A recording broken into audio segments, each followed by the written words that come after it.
लड़की ने बटन खोला और पाया कि उसके सीने में एक बड़ा छेद है।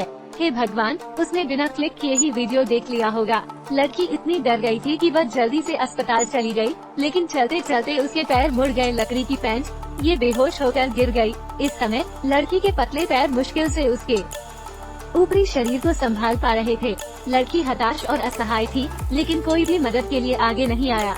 अंत में लड़की ने एक टूटी हुई बेंच उठाई, जिसकी देर रात तक किसी को परवाह नहीं थी, और एक गुजरते हुए लड़के ने उसे देखा। बिना एक शब्द कहे उसने बेंच उठाई और चली गई, लेकिन वह लड़की चली गई अचानक फिर से बदल गई। वो अपने कपड़े उतार रही थी और नग्न अवस्था में भाग गई। वो लड़का अपने चेहरे पर उग्र भाव लिए हुए खड़ा था।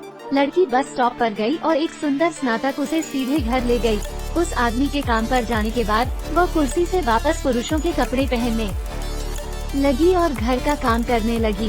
वो बिस्तर पर लेट गई और उस दिन वो सो गई। जल्दी ही उसने देखा कि बेंच बाथटब में पड़ी है।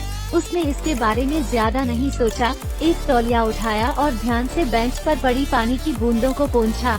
लेकिन जब आदमी कंप्यूटर पर काम कर रहा था तो लड़की ने शरारत से अपना सिर बाहर निकाला और उस आदमी को गुप्त रूप से देखा। ऐसा लग रहा था जैसे उसे इसका एहसास हो, लेकिन वो पलटने के बाद लड़की फिर से वापस चली गई तो दिक्कत आ रही है।